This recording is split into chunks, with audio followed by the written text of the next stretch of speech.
আচ্ছা, কিছু কিছু জিনিস খুব ছোটবেলা থেকে আমরা শিখে আসি, বাট আমরা ফিল করতে পারি না যে আসলে এই জিনিসগুলো কি করা হচ্ছে। তো সেরকম কিছু জিনিসের প্রমাণ আজকে আমরা দেখব। যেমন জিনিসগুলো আসলে জেনে রাখাটা খুব ভালো। যেমন আমরা জানি যেটা কোনকে বক্রতলের ক্ষেত্রফল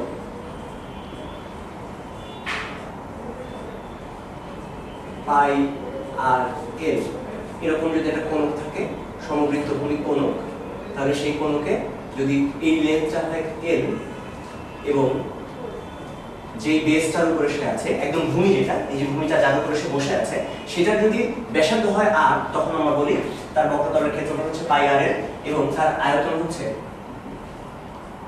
1/3 পাই আর স্কয়ার এইচ। এই জিনিসগুলো কোথা থেকে আসে এই জিনিসটা আমরা অনেকেই জানি না। আমাদের সেই ক্লাস 9-10 থেকে শিখে আসতে হয় যেগুলো হচ্ছে সব আয়তন, এবং সেই সঙ্গে আরো কিছু জিনিস, যেমন আমরা জানি যে গোলকের বক্রতলের ক্ষেত্রফল, পৃষ্ঠতলের ক্ষেত্রফল, যেটা গোলকের পৃষ্ঠতলের ক্ষেত্রফল, এটা হচ্ছে 4 পাই আর স্কয়ার, এবং গোলকের আয়তন যেটা, সেটা হচ্ছে 4/3 পাই আর কিউব। এই জিনিসগুলো কেন, কোথা থেকে আসলো, সেই ব্যাপারগুলো আমরা অনেকেই জানি না। তো সেটা একটু আমরা দেখে ফেলি আজকে। ওকে, আমরা কোণক থেকে শুরু করতে চাই। যখন কোণক নিয়ে শুরু করতে চাই, আসলে আমরা একদম বক্রতলের ক্ষেত্রফলের যে ব্যাপারটা আছে আমরা সেখান থেকে শুরু করি। ক্ষেত্রফল নিয়ে যখন চিন্তা করতে হচ্ছে, তখন আমরা লক্ষ্য করি যে দুই ভাবে এটা প্রমাণ করা যায় যে কোণকের, এই কোণকের বক্রতলের ক্ষেত্রফল, এটা হচ্ছে পাই আর এল। সেই দুইটা স্টাইলে আমরা একটু ফলো করার চেষ্টা করি। প্রথমে খেয়াল করা যাক যে এটা হচ্ছে একটা কোণক। এটা যদি একটা কোণক হয়, এটা অনেকটা ওই যে বাদামের ঠোঙার মতো দেখতে। আসলে ওই যে আমরা যেভাবে বাদাম খাই, বাদামের বা একটা কোন আইসক্রিম কিনলে কোন আইসক্রিমের বাইরে যে কাগজটা মোড়ানো থাকে, আমরা ভেতরে যদি কোন আইসক্রিমটা ফেলে দিয়ে শুধু কাগজটা রেখে দিই, তাহলে সেটা দেখতে এরকম একটা জিনিস হবে। তো সেখানে যে ব্যাপারটা বেশি ইম্পর্টেন্ট সেটা হচ্ছে যে প্রত্যেকটা পয়েন্ট থেকে এই যে ধার একদম নিচে, যে নিচে যার উপরে জিনিসটাকে রাখা হয়েছে, একদম নিচে যে এই সার্কেলটা, এই কোণার যে উপরের যে কোণার পয়েন্টটা, সেখান থেকে এদের প্রত্যেকটারই দূরত্ব আসলে সেম।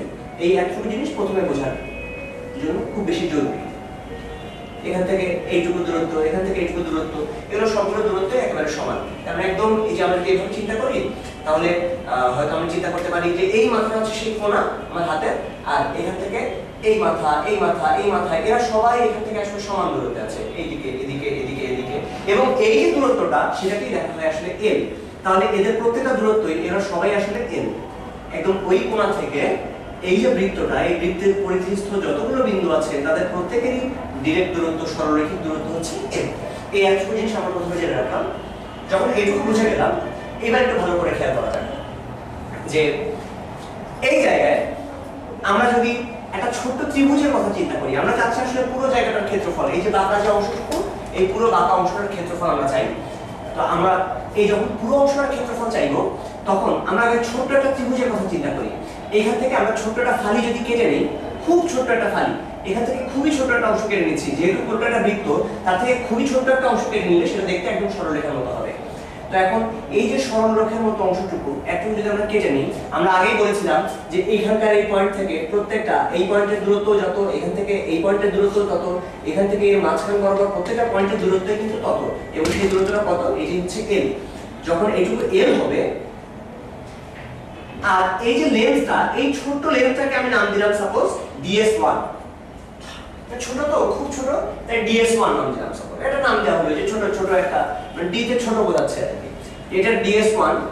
তাহলে এই যে ত্রিভুজটুকু আমরা দেখতে পাচ্ছি, যেটা আসলে গায়ের উপরে অবস্থিত, মানে পুরোটা ত্রিভুজটা কিন্তু একদম সোজাসুজি নিচ বরাবর না, যেরকম দেখে সোজা নিচ বরাবর মনে হচ্ছে এরকম না, এটা কিন্তু হেলানো একটা ত্রিভুজ।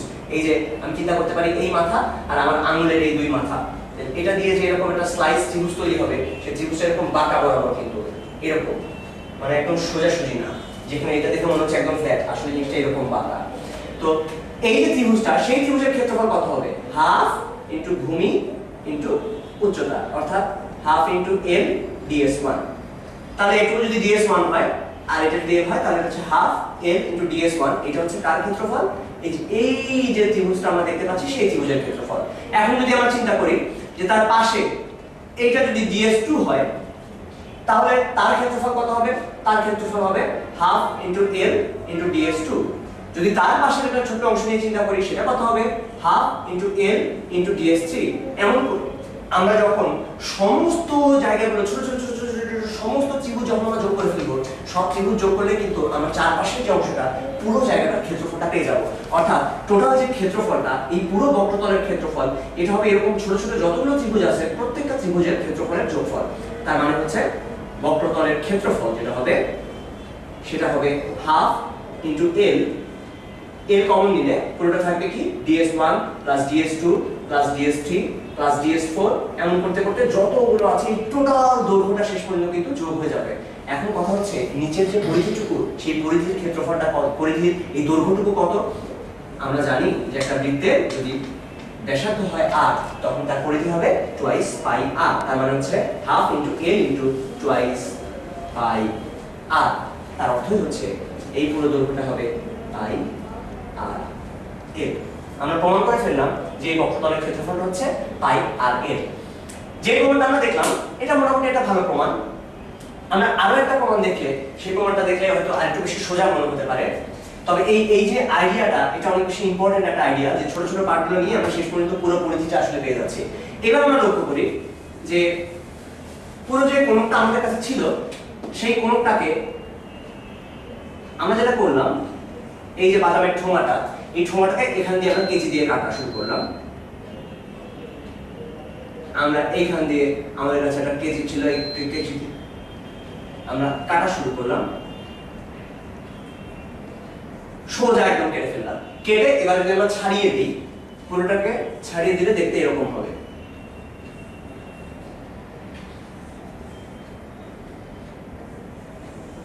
এখন কথা হচ্ছে কেন দেখতে এইরকম হবে? তার কারণ হচ্ছে যে এই মাথা থেকে প্রত্যেকটা জায়গারই দূরত্ব আসলে l। এখান থেকে দূরত্ব l, এখান থেকে এই পয়েন্টের দূরত্ব l, এখান থেকে এই পয়েন্টের দূরত্ব l, এখান থেকে এই পয়েন্টের দূরত্ব l। তার মানে হচ্ছে এই পয়েন্ট থেকে এটার দূরত্ব l, এই পয়েন্ট থেকে এটার দূরত্ব l, এই পয়েন্ট থেকে এটার দূরত্ব l, এই পয়েন্ট থেকে এটার দূরত্ব l। তার মানে এই যে পুরো একটা জিনিস আমরা দেখতে পাচ্ছি, এইটুকু আসলে এমন একটা বৃত্তের অংশ যে বৃত্তের ব্যাসার্ধ হচ্ছে l এবং তার কেন্দ্র হচ্ছে এখানে। কারণ এখান থেকে এটার প্রত্যেকটা দূরত্বই হচ্ছে l করে করে। আমরা এখানে দেখতে পেয়েছিলাম আগে, এখান থেকে এগুলো সবার দূরত্ব l l l l l। তার মানে এটাকে যদি আমি বাড়িয়ে দিতাম, বিশাল একটা বৃত্ত তৈরি হতো। সেই বৃত্তটা, সেই যে বিশাল বৃত্তটা, তার ব্যাসার্ধ ছিল l।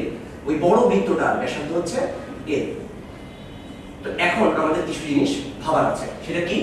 নিচে যে টোটাল পরিধিটা ছিল একটুকু r হলে সেই পরিধিটুকু ছিল আসলে টুয়াইস পাই r। তার মানে এখান থেকে এই একটুকের দৈর্ঘ্য আসলে আমরা জানি টুয়াইস পাই r। যেহেতু এই পুরো অংশটা টুয়াইস পাই r, তার মানে এখান থেকে এই পর্যন্ত এটাও টুয়াইস পাই r। তো এবারে আমরা একটু খেয়াল করি যে এই মাঝখানকার অ্যাঙ্গেলটা নিয়ে আমরা একটু চিন্তা করতে পারি। আমরা জাস্ট খেয়াল করি যে এটা এমন একটা বৃত্ত, এমন একটা বৃত্ত যার ব্যাসার্ধ হচ্ছে l।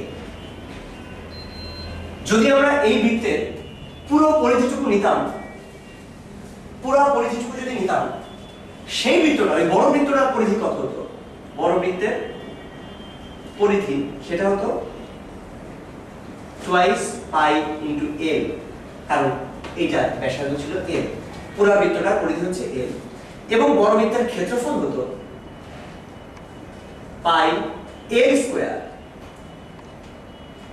এখান থেকে আমরা একটা ছোট্ট ঐকিক নিয়ম ব্যবহার করতে চাই। টুয়াইস পাই l দৈর্ঘ্যের চাপ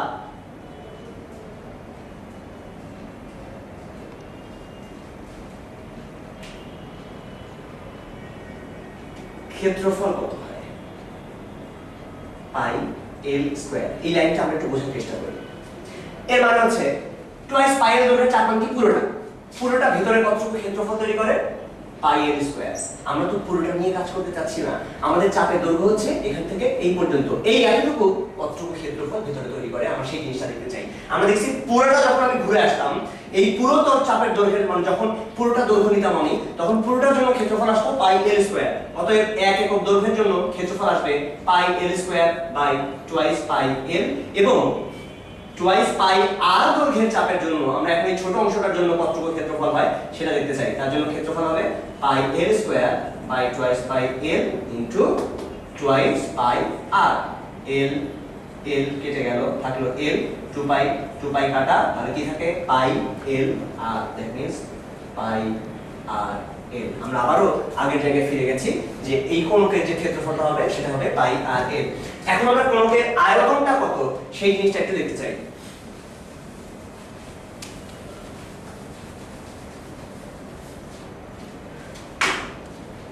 যখন কোণকের আয়তন নিয়ে চিন্তা করছি, আমরা আসলে এই টাইপের যত বস্তু আছে সেগুলো সবার জন্যই আসলে চিন্তা করি, বরং আমরা জিনিসটাকে একটু জেনারেলাইজ করার চেষ্টা করি। আমরা বলি যে এই রকম এই কোণাকুণি টাইপের যত বস্তু আছে, মানে কি এই যে পিরামিড টাইপের যত বস্তু, এই যে মাথায় এক মাথায় একদম চোখা হয়ে গেছে, এবং চোখা হয়ে একটা কোণা তৈরি হয়েছে এই কোণা, আর নিচে কোন রকম কিছু আছে যেখানে একটা অবস্থান করে আছে সে, এমন হতে পারে সেটা একটা বর্গাকৃতি পিরামিড, মানে কি নিচে একটা বর্গক্ষেত্র আর উপরে এরকম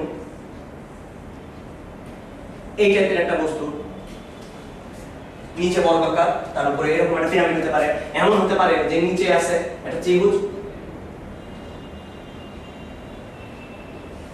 এরকম কিছু একটা, সেটা একটা ত্রিভুজের মতো হবে, সেটা একটা সব এই নিচের দিকে সেটা একটা পিরামিড মতো তৈরি হবে। তো এইরকম যত বস্তু আছে, আবার একটু আগে আমরা যেটা নিয়ে কাজ করেছি সেটাও আসলে এই ধরনের একটা বস্তু। এইরকম বস্তুগুলোর ক্ষেত্রে জেনারেল ফর্মুলা হচ্ছে এদের আয়তন হবে 1/3 into B into H. B কি জিনিস? বি হচ্ছে বেস এরিয়া, মানে কি এই যে এইখানকার এটাকে বলে বেস, যার উপরে সে বসে আছে, যার উপরে দাঁড়িয়ে আছে, এরকম এরকম করে করে পুরো জিনিসটা যে জায়গাটার উপরে দাঁড়িয়ে আছে সেটাকে বলে বেস। বেস এরিয়া যদি হয় বি, নিচের অংশটুকু যদি হয় বি, এতটুকু যদি হয় বি, এবং এদের হাইট যদি হয় h, তখন আমরা বলি যে এটা আয়তন হবে 1/3 b into h। কিন্তু প্রশ্ন হচ্ছে এটা কেন? আমরা এই কারণটাই আজকে আমরা প্রুফ করতে চাই, যে জিনিসটা আমরা ক্লাস 19 থেকে প্রায় পড়ে এসেছি, কিন্তু কখনোই কোথাও এই জিনিসটা কেন হয় সেটা ব্যাখ্যাটা পাইনি। আমরা এখন একটু লক্ষ্য করি, কিছু জিনিস আমাদেরকে আগে থেকে একটু জেনে রাখতে হবে এই প্রমাণটা করার জন্য। তার মধ্যে একটা জিনিস হচ্ছে প্রথম n সংখ্যক স্বাভাবিক সংখ্যার বর্গের সমষ্টি, এটা আমাদের লাগবে কাজে, তাই আমরা আগে জেনে রাখি। 1 square plus 2 square plus 3 square plus 4 square, এটা ফর্মুলা হচ্ছে n into n plus 1 into twice n plus 1 by 6। এই জিনিসটা আমাদের কাজে লাগবে, তাই আমরা আগে এটা জেনে রাখলাম। তো এখন আমরা খেয়াল করি, আমরা এই জিনিসটা নিয়ে কাজ করব, একটা বর্গাকৃতি পিরামিড নিয়ে কাজ করব, যার নিচে আছে একটা বর্গ এবং আস্তে আস্তে আস্তে আস্তে আস্তে আস্তে উপরে চোখা হয়ে গেছে, একটা পিরামিড মতো তৈরি হয়েছে। এটার জন্য যা হবে, আসলে এগুলোর জন্য জিনিসগুলো একেবারেই সেম। আমরা যে কোনো একটার জন্য প্রুফ করি যে এটার জন্য আয়তন হবে 1/3 ইনটু বেস ইনটু হাইট। তাহলে আমাদের কাছে যে জিনিসটা আছে সেটাকে আরেকবার আঁকা যাক। নিচে একটা বর্গক্ষেত্র, উপরের কোনো একটা কোণা থেকে আমরা লাইন টেনে দিয়ে মোটামুটি আইডিয়া করতে পারবো জিনিসটা দেখতে কেমন। জিনিসটা দেখতে এরকম একটা ব্যাপার হবে। তো এই যে বর্গক্ষেত্রটা আমরা ধরে নিলাম যে তার এক বাহু হচ্ছে a। যদি তার এক বাহু a হয়, তাহলে নিচের যে বর্গক্ষেত্রটা তার ক্ষেত্রফল কত হবে? নিশ্চয়ই a স্কয়ার।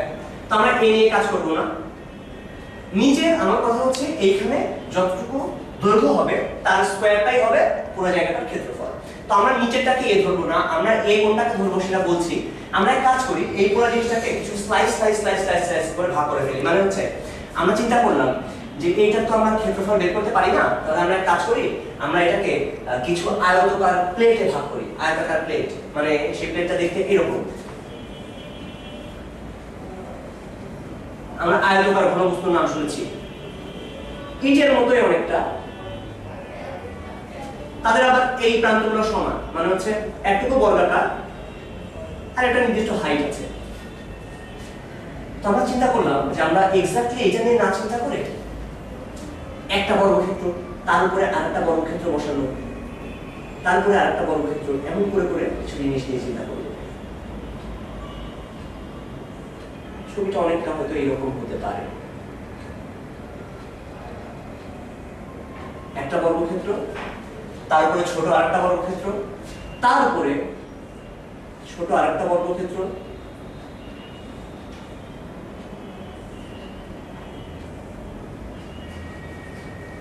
মানে একটা বর্গক্ষেত্র, বর্গক্ষেত্রের উপরে একটা বর্গক্ষেত্র, তারপর আরেকটা বর্গক্ষেত্র, তারপরে আরেকটা বর্গক্ষেত্র, এমন করে করে নিয়ে অনেকগুলো বর্গক্ষেত্রের সমষ্টি আসলে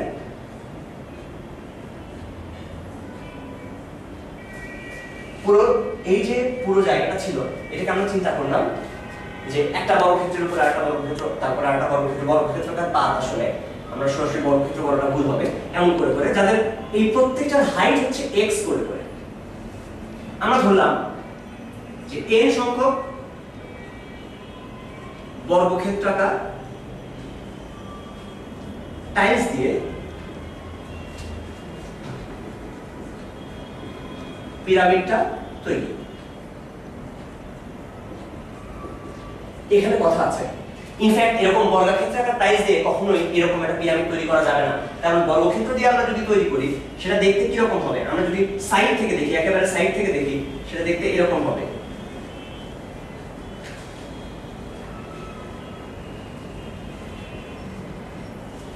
এটা কি দেখতে এক্স্যাক্টলি পিরামিডের মতো লাগছে?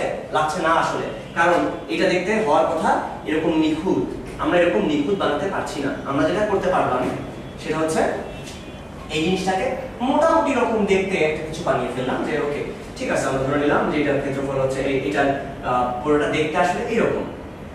তো প্রথমে আমরা এরকম জিনিসটা নিয়ে আগে আয়তন বের করি, তারপরে দেখবো যে আমরা নিখুঁত করতে হলে আসলে কি করতে হয়।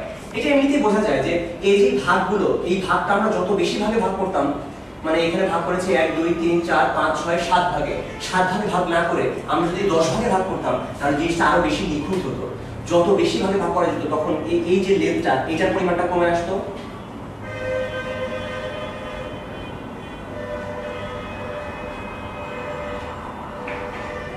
যত বেশি ভাগে আমরা ভাগ করব তত জিনিসটা দেখতে এটা একদম বেশি নিখুঁত হয়ে যাবে। অর্থাৎ আমাদের কাজ হচ্ছে যত বেশি ভাগে ভাগ করা যায়, ইনফ্যাক্ট আমরা যদি ইনফিনিটি ভাগে ভাগ করে ফেলতে পারতাম পুরো জিনিসটাকে, একদম একটা পাতে করে নিতে পারতাম, তাহলে একদম নিখুঁত একটা জিনিস পাওয়া যেত। অর্থাৎ আমরা এখানে n সংখ্যক বর্গক্ষেত্র নিয়ে ভাগ করেছি, n নিয়ে, n না করে যদি ইনফিনিটি নিয়ে আমরা করতাম তাহলে এক্সাক্ট জিনিসটা পাওয়া যেত। তাহলে আমরা আগে n এর জন্য দেখি, তারপরে আমরা n কে ইনফিনিটি হলে কি হয় সেটা পরে চিন্তা করব। ওকে, এখন আমরা n সংখ্যক বর্গক্ষেত্রাকার টাইলস নিয়ে আমরা পুরো পিরামিডটা তৈরি করেছি। এবার ভালো করে খেয়াল করি, আমরা বলছি প্রত্যেকটা এই ছোট ছোট হাইট যেগুলো আছে, এই যে এমন এমন করে করে আমরা এঁকেছিলাম, এই প্রত্যেকটা ছোট ছোট হাইট হচ্ছে x করে। যেহেতু এখানে n সংখ্যক টাইলস আছে তাহলে হাইটটা কত হবে? x x x x এমন করে n সংখ্যক x, তার মানে এখানে উচ্চতা হবে h = mx। এটা ক্লিয়ার সবার কাছে যে এতটুকু x এতটুকু x এতটুকু x এমন করে n সংখ্যক x নিলে আমরা পাবো টোটাল হাইটটা, পুরো উচ্চতা হবে h = nx। এখন আমরা একদম উপরে যে টাইলসটা আছে তার কথা চিন্তা করি, পুরো জিনিসটা দেখতে কি রকম আসলে? এরকম এরকম করে দেখতে।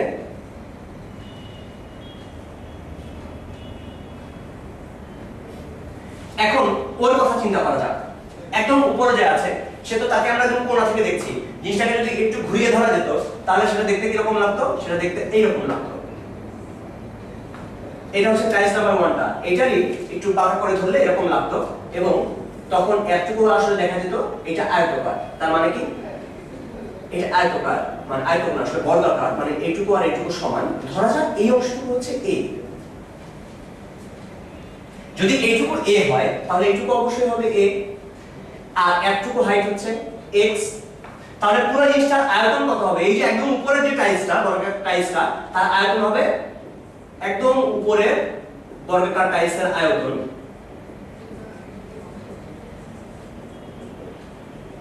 এটা হবে a square into x। a a a আমরা জানি দৈর্ঘ্য ইনটু প্রস্থ ইনটু উচ্চতা, এটাই হচ্ছে এই জায়গাটার আয়তন। তো এখন আমরা সেকেন্ড টাইলসটার কথা চিন্তা করব। এটা যদি আমরা বুঝতে পারি তাহলে আসলে সমস্ত জিনিস হয়ে যাবে। আমরা একটু সাইড থেকে তাকানোর চেষ্টা করি। আমরা জানি যে এই এতটুকু হচ্ছে a, এখান থেকে এই দৈর্ঘ্যটুকু। আমরা যদি জাস্ট এই দৈর্ঘ্যটুকু কত, এখান থেকে এতটুকু এই দৈর্ঘ্যটুকু কত, এটা বের করতে পারি তাহলে আমরা বুঝে যাব যে এটা কত হবে। তো এক কাজ করা যাক, এটা একটু এই পাশে সরিয়ে নিয়ে আসি আমি, মানে হচ্ছে এরকম জায়গায় রাখি, এটাকে সরিয়ে এই পাশে নিয়ে আসলাম। এবার রাখার পরে অলরেডি আমরা কি কি জিনিস জানি? আমরা জানি এইটুকু যে এইটার দৈর্ঘ্য যা, এইটার দৈর্ঘ্য তাই। যদি তাই হয়ে থাকে তাহলে এইখানে আমরা একটা, এই জায়গায় আমরা একটা সদৃশ কোণী ত্রিভুজ পাচ্ছি, আরো বড় করে আঁকাই জিনিসটাকে। আমরা অলরেডি কিন্তু জানি যে এই হাইটও যা, এই হাইটও তাই। তাহলে এখানে যে সদৃশ কোণী ত্রিভুজটা পাওয়া যাচ্ছে সেটার দিকে লক্ষ্য করা যাক। এইটুকু x, এইটুকু x, এটা a b c d e যদি আমি রাখি। আচ্ছা, এর পরেরটা আমরা নিয়ে ফেলি, এই যে থার্ডটা যেটা,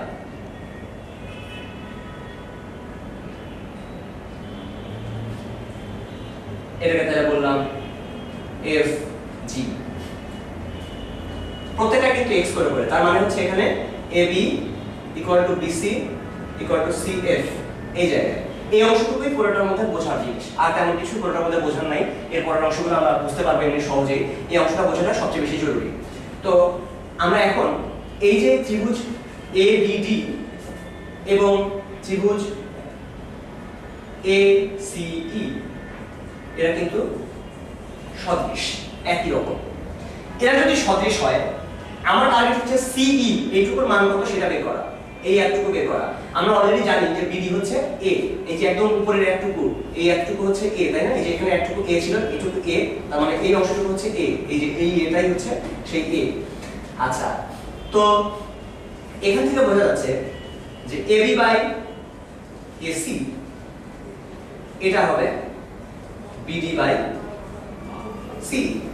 যেহেতু এরা সদৃশ, সদৃশ হলে সদৃশের একই টাইপের যে বাহুগুলো আছে তাদের অনুপাতগুলো সমান হয়। সো AB/AC হবে BD/CE।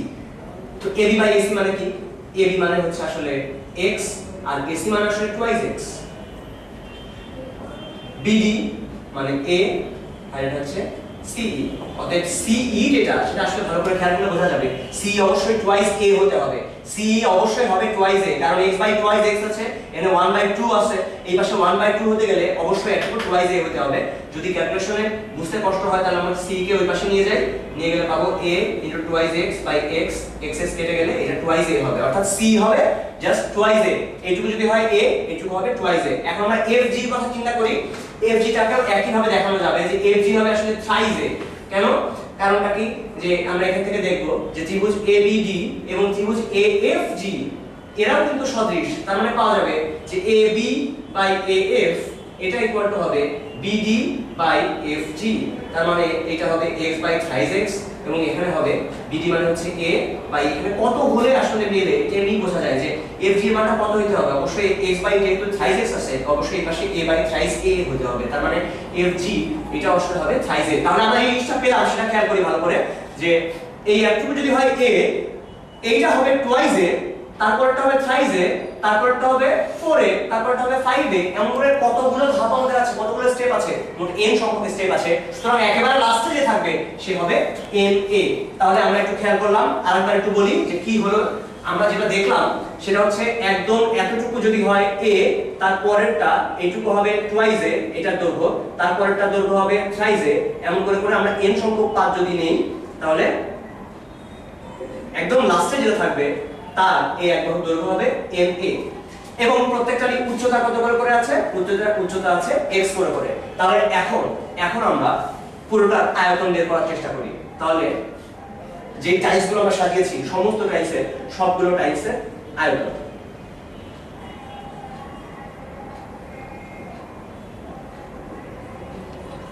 প্রথম টাইলসটার আয়তন হবে a² * x,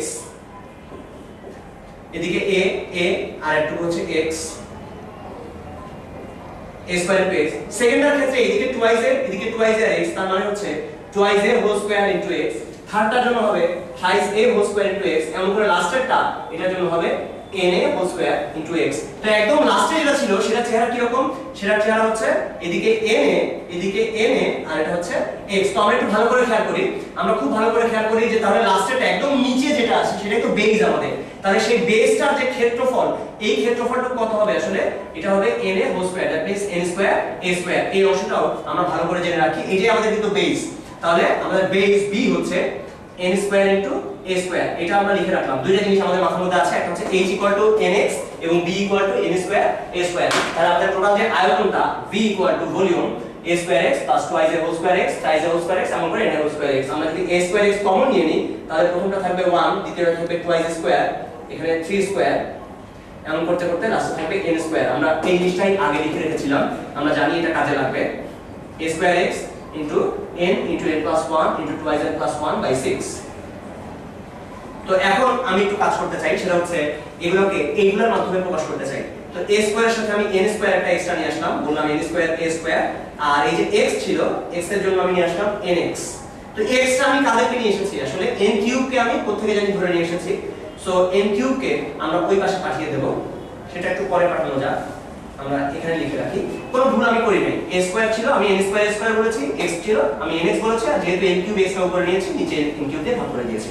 তো এখন এখানে 6 যদি থাকে, উপরে আমি সবগুলোকে গুণ করলে পাবো twice n cube plus thrice n square plus n। এটা একটু গুণ করলে পাওয়া যাবে, এই তিনটাকে যদি গুণ করা যায় তাহলে এটা আসবে। তো এইবার আমরা একটু খেয়াল করি, n স্কয়ার a স্কয়ার মানে কত, আসলে n স্কয়ার a স্কয়ার মানে b, আর এটা মানে হচ্ছে h। এবার n কিউব দিয়ে, আচ্ছা বাই এই 6 টাকে আমরা এদিকে নিয়ে আসি, আর n কিউব দিয়ে প্রত্যেকটা নিচে নিয়ে যাই। n কিউব কে যদি প্রত্যেকটা নিচে নিয়ে যাওয়া যায় তাহলে পাওয়া যাবে twice n cube by n cube plus thrice n square by n cube plus n by n cube. আমরা যেটা পেলাম সেটা আরেকবার দেখি, bh বাই 6, এখানে থাকলো 2 plus 3 by n plus n by 1 by n square. এটা হচ্ছে শেষ পর্যন্ত আমাদের প্রাপ্তি। তো এইবার সেই পুরনো জিনিসটা আমরা বলেছিলাম যে আমরা এই পুরো ব্যাপারটাকে কত ভাগে ভাগ করেছি, আমরা n সংখ্যক ভাগে ভাগ করেছি। n ভাগে ভাগ করলে আমরা এক্সাক্ট ভ্যালুটা পাই না, কারণ তখন এরকম মনে হয় যে কোথায় জানি ফাঁকা আছে। এই পুরো জিনিসটাকে আমরা যদি n সংখ্যক ভাগে ভাগ করি, এরকম খাঁচ থেকে যায়, খাঁচ কাটা ফর্ম। কিন্তু এরকম ফর্ম থাকলে আমাদের হবে না। কি করতে হবে তাহলে? আমাদেরকে ইনফিনিটি ভাগে ভাগ করতে হবে, অর্থাৎ যখন n এর মানটা ইনফিনিটি হবে তখন আমরা অ্যাকচুয়াল রেজাল্টটা পাবো যে আসলে পুরোটা কতটুকু। সো আমরা অ্যাকচুয়াল ভ্যালু পাবো যে প্রকৃত যে কোনটা বা ওটাকে কি বলা যায়, পিরামিড বলা যায়। প্রকৃত পিরামিডের যে আয়তনটা হবে সেটা তাহলে কত হবে? প্রকৃত পিরামিডের আয়তন হবে যখন n এটা ইনফিনিটির কাছাকাছি হবে, n টেন্ডস টু ইনফিনিটি বলে এটাকে, মানে n এর মান যখন ইনফিনিটির কাছাকাছি হবে তখন যেটা হবে সেটা রিয়েল মান দেবে। এখন n এর মান যদি ইনফিনিটি হয়ে যায় তখন আমাদের v কি দাঁড়াবে সেটা খেয়াল করি। এই bh বাই 6 তো থাকলোই, 2 3 বাই n, n এর মান ইনফিনিটি হয়ে গেলে কোন জিনিসকে ইনফিনিটিতে ভাগ করা মানে সেটা 0 হয়ে যায়, এবং এটাও 0 হয়ে যাবে। তখন যেটা থাকছে সেটা খেয়াল করি আমরা, 2 এটা চলে আসবে। সো bh বাই 3, যেটা পাওয়া গেল bh বাই 3, বা এটার মান হচ্ছে 1/3 bh।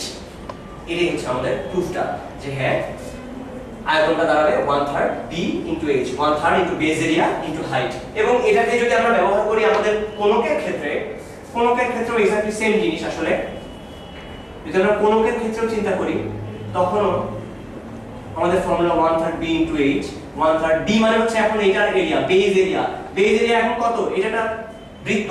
সো বৃত্তের বেস এরিয়া হচ্ছে, বৃত্তের এরিয়া কত, পাই r স্কয়ার ইনটু h। এটা হচ্ছে 1/3 পাই r স্কয়ার ইনটু h। এখন যদি আমরা এটাকে এরকম করে প্রমাণ করতে চাই যে না আমরা এই জিনিসটাকে এভাবে প্রমাণ করব, তখন আমাদেরকে যে কাজটা করতে হবে সেটা হচ্ছে আমরা অনেকগুলো বর্গক্ষেত্র নিয়েছিলাম না, সেই বর্গক্ষেত্র না নিয়ে আমি এখন নেব এরকম কিছু ডিস্ক।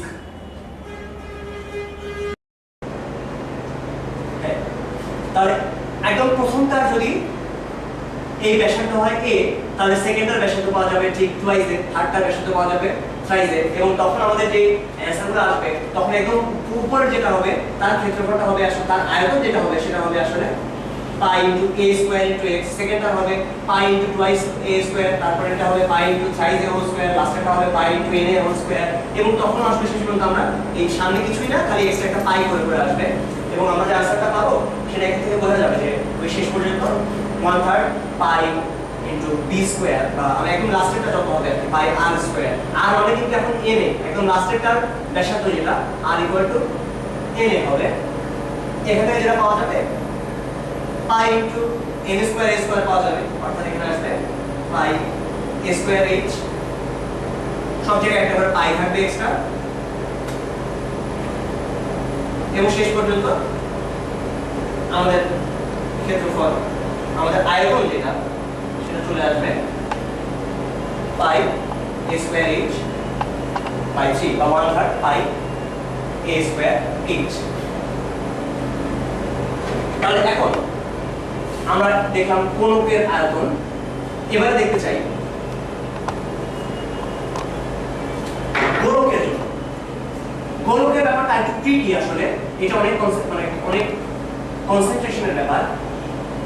আর এই প্রমাণটার জন্য আমি খুবই বিশেষভাবে কৃতজ্ঞ সৌমিত্র চক্রবর্তীর কাছে, প্রমাণটা ওর আবিষ্কার। নেক্সট কোনো বইতে দিতে পারে। আচ্ছা, তাহলে সৌমিত্রের প্রমাণটা আমরা দেখানোর চেষ্টা করি, বোঝানোর চেষ্টা করা যায়। ধরা যাক একটা তল আছে, একটা তল, তারপরে আছে একটা লোহার বল।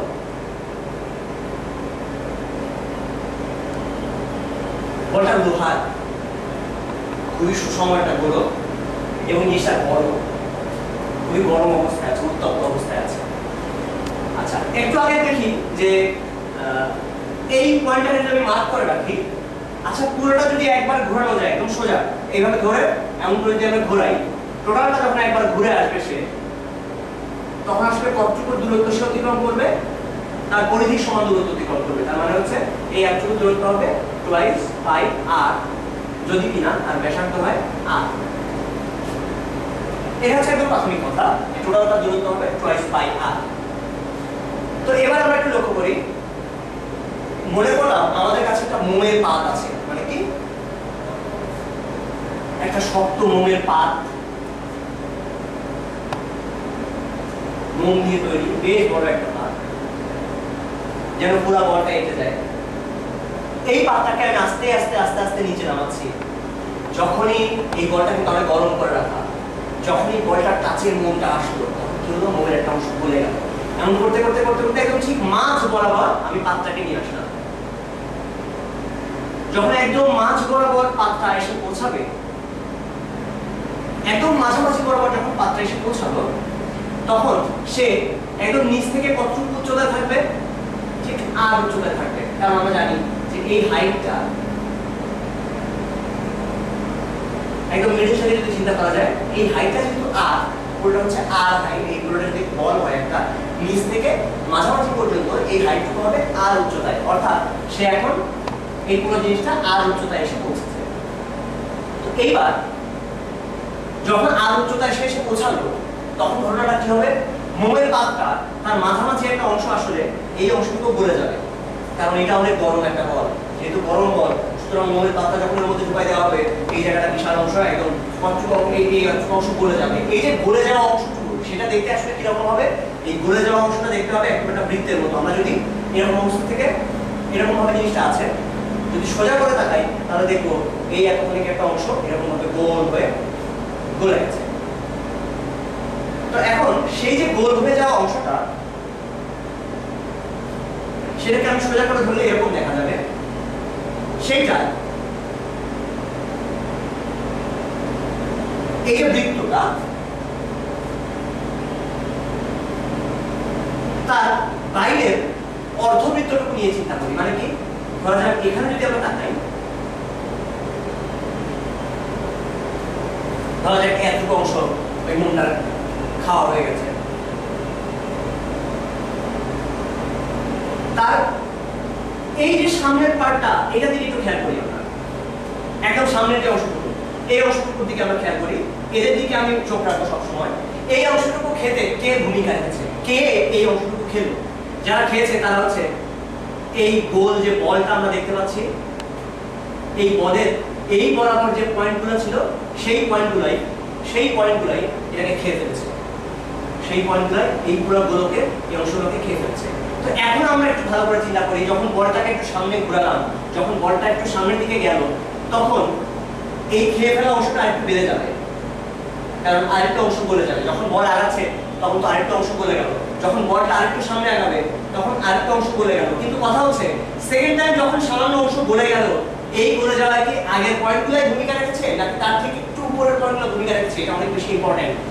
যখন সে একটু ঘুরে গেছে, তখন কিন্তু এই জায়গায় এই লেভেল বরাবর এসে পৌঁছেছে। এর উপরের যে পয়েন্টগুলো ছিল, তারা যারা নিচের দিকে ছিল, তারা এখন আরো নিচে চলে গেছে, আর উপরে যে পয়েন্টটা ছিল, তারা এখন ঘুরে সামনে এসেছে। অর্থাৎ এই অংশটুকু যারা ছিল, তারা এই পরের অংশটা খাওয়ার জন্য ভূমিকা রাখবে। এর পরের যে পার্টটা এটা কারা খাবে, এটা খাবে এর উপরে যারা ছিল তারা। এর পরের যে অংশটুকু তারা কারা খাবে, এটা খাবে এই পার্টটা। এমন করে করে আমরা আগাতে থাকলে একসময় ঘুরতে ঘুরতে ঘুরতে ঘুরতে যখন এই জায়গায় এসে পৌঁছাবো, তখন এই পুরো খাওয়া অংশটার দিকে তাকালে সেটা দেখতে কিরকম হবে, খেতে খেতে খেতে খেতে খেতে খেতে দেখা যাবে পুরোটার চেহারা হয়েছে এইরকম একটা চেহারা। আমরা শুধুমাত্র এই অর্থ ভিতরে নিয়ে চিন্তা করছি।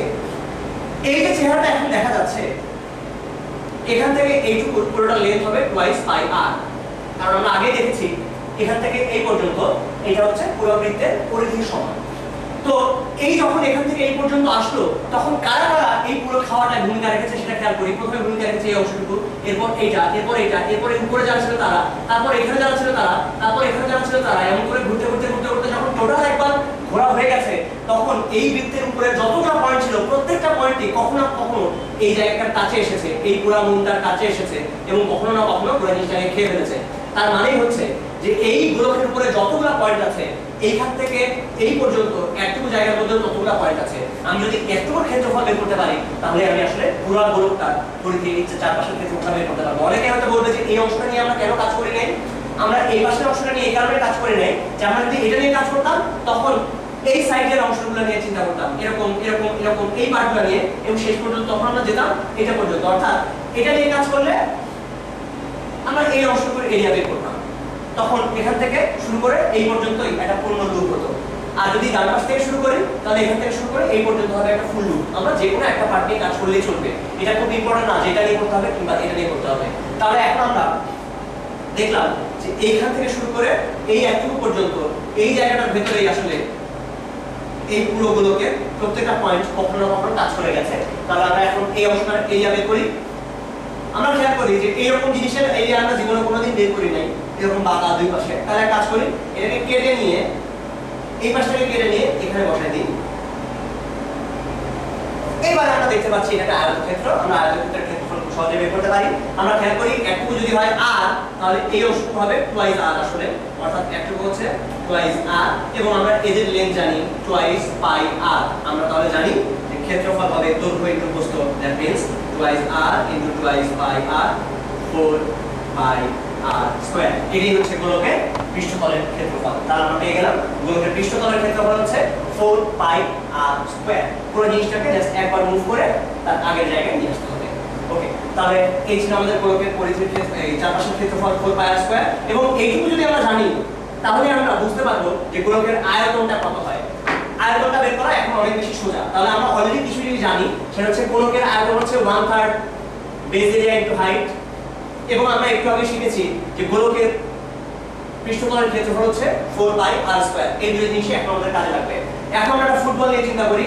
আমাদের কাছে একটা ফুটবল আছে, এটা একটা ফুটবল।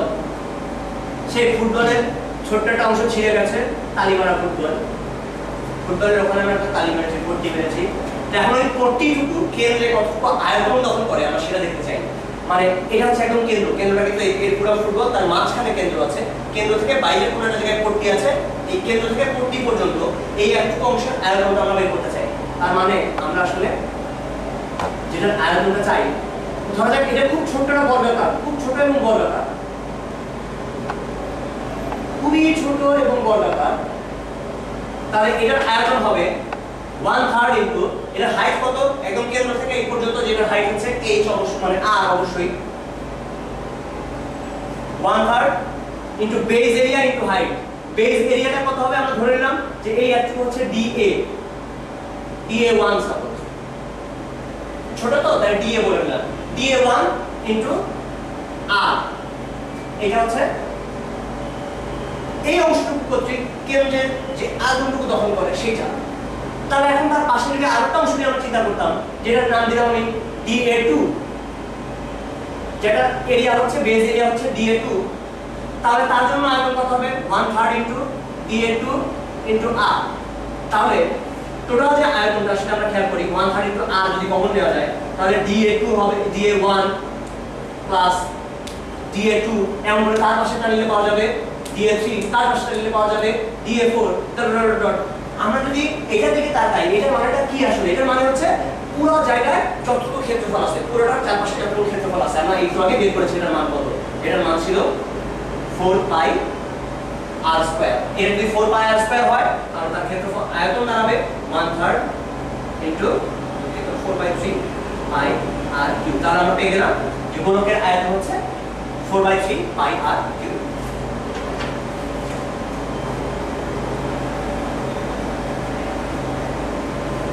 Okay, thank you.